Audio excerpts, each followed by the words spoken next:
Assalamualaikum warahmatullahi wabarakatuh. Perkenalkan, nama saya Dinda Afrila Tanjung. Saya mahasiswi pendidikan guru sekolah dasar semester 5 Amalam.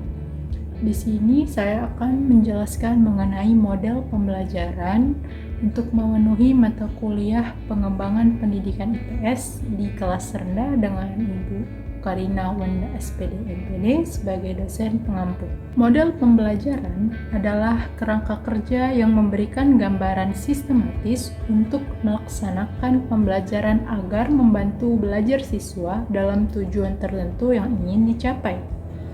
Menurut Trianto, model pembelajaran adalah suatu perencanaan atau suatu pola yang digunakan sebagai pedoman dalam melaksanakan pembelajaran di kelas atau pembelajaran dalam tutorial.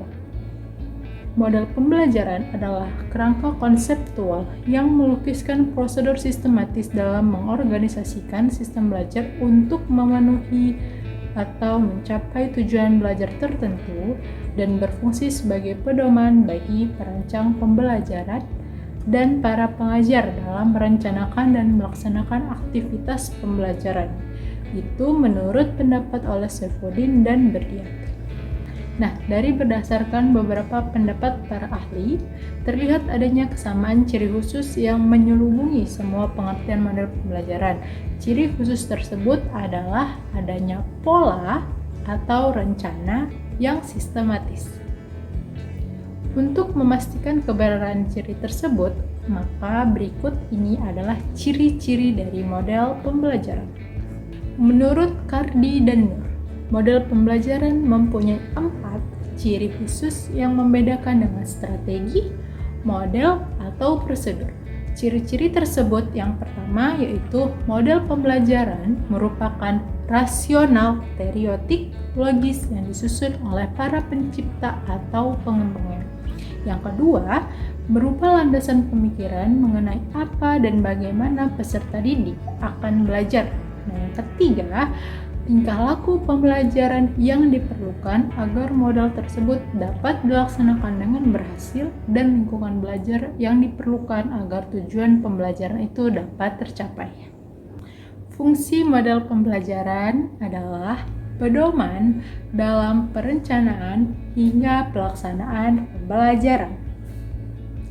Pernyataan tersebut sejalan dengan pendapat Trianto yang mengemukakan bahwa fungsi model pembelajaran adalah sebagai pedoman bagi perancang, pengajar, dan para guru dalam melaksanakan pembelajaran. Oleh karena itu, pemilik model sangat dipengaruhi sifat dari materi yang akan dibelajarkan, tujuan atau kompetensi yang akan dicapai dalam pembelajaran tersebut, serta tingkat kemampuan peserta didik. Nah, jenis dari model pembelajaran diantaranya yang pertama, Information Processing Model atau model pemrosesan informasi, di mana model ini menekankan pada pengolahan informasi dalam otak sebagai aktivitas mental siswa.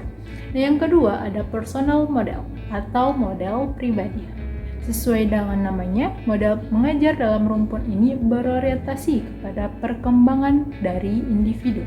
Implikasi model ini dalam pembelajaran adalah guru harus menyediakan pembelajaran sesuai dengan minat, pengalaman, dan perkembangan mental siswa. Selanjutnya itu Social Interaction Model atau model interaksi sosial.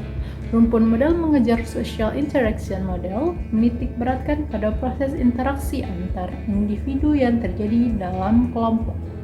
Nah, kemudian yang terakhir ada behavior model atau model perilaku, di mana rumpun model ini sesuai dengan teori belajar behavioristik. Pembelajaran harus memberikan perubahan pada perilaku si pembelajar ke arah yang sejalan dengan tujuan pembelajaran. 3 contoh dari model pembelajaran. Yang pertama yaitu model pembelajaran make match. Artinya, model pembelajaran kooperatif di mana setiap siswa mencari pasangan yang mempunyai kartu yang cocok dengan kartu yang dipegangnya atau kartu soal jawaban. Setiap siswa yang dapat mencocokkan kartunya sebelum batas waktu yang diberi poin untuk penghargaan atau penilaian.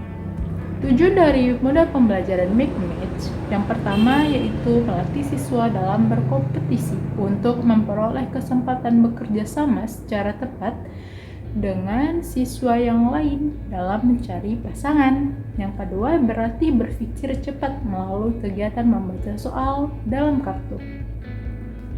Yang ketiga berarti berpikir cepat melalui kegiatan membaca jawaban dari soal yang dipegang pada siswa lain. Nah, yang keempat melatih bekerja sama antar siswa melalui pasangannya. Yang kedua yaitu model pembelajaran snowball throwing. Model pembelajaran snowball throwing juga merupakan salah satu tipe dari belajar kelompok. Model pembelajaran ini dilakukan dengan cara membentuk kelompok-kelompok dan memanggil masing-masing ketua kelompok untuk memberikan penjelasan tentang materi yang dipelajari. Kemudian masing-masing siswa diberikan satu lembar kertas kerja untuk menuliskan satu pertanyaan apa saja yang menyangkut materi yang sudah dijelaskan oleh ketua kelompok. Kemudian kertas tersebut dibuat seperti bola dan dilempar dari satu siswa ke siswa lain untuk dijawab. Tujuan dari model pembelajaran ini diantaranya untuk melatih siswa dalam membuat soal dari materi yang dipelajari.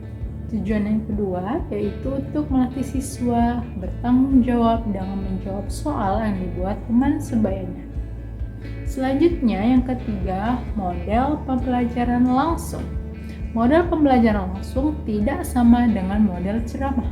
Model pembelajaran langsung merupakan salah satu model pembelajaran yang dapat membantu siswa mempelajari keterampilan dasar dan memperoleh informasi yang dapat diajarkan selangkah demi selangkah.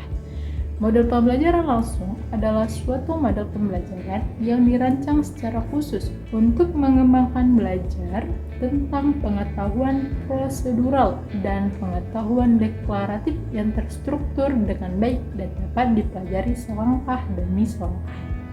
Tujuan dari model pembelajaran langsung yang pertama untuk mengajarkan materi pelajaran berorientasi pada teknik penilaian unjuk kerja, dan yang kedua untuk membantu siswa dalam memperoleh pengetahuan dan keterampilan prosedural atau terstruktur, yaitu pengetahuan atau keterampilan tentang bagaimana melakukan sesuatu.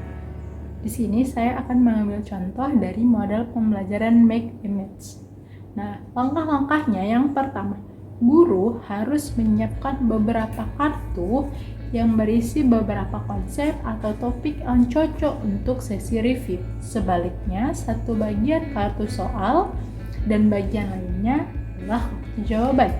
Yang kedua, setiap siswa mendapatkan satu buah kartu.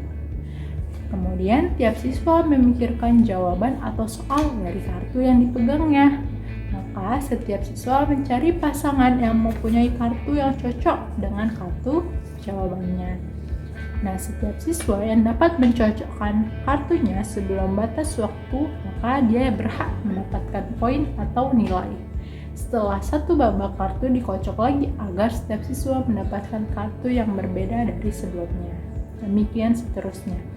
Nah, di sini saya telah menyiapkan beberapa kartu, di mana dalam satu kelas itu dibagi menjadi dua kelompok, di mana kelompok A itu akan kita beri kartu yang berisi soal, dan yang kelompok B akan diberi kartu yang berisi jawaban. Contohnya, siswa A mendapatkan kartu soal tentang cara menjaga kesehatan adalah dengan titik-titik. Kemudian siswa B mendapatkan kartu dengan kalimat berolahraga teratur. Nah, tugasnya siswa A harus mencari jawaban ini dari siswa B, sehingga jika mereka bertemu dengan batas waktu yang telah ditentukan dengan waktu yang cepat dan jawaban yang tepat, maka siswa itu akan mendapatkan poin atau nilai. Demikian penjelasan saya mengenai model pembelajaran. Semoga penjelasan ini mudah dimengerti untuk rekan-rekan sekalian dan bisa dipraktikkan ketika mengajar di dalam kelas. Assalamualaikum warahmatullahi wabarakatuh.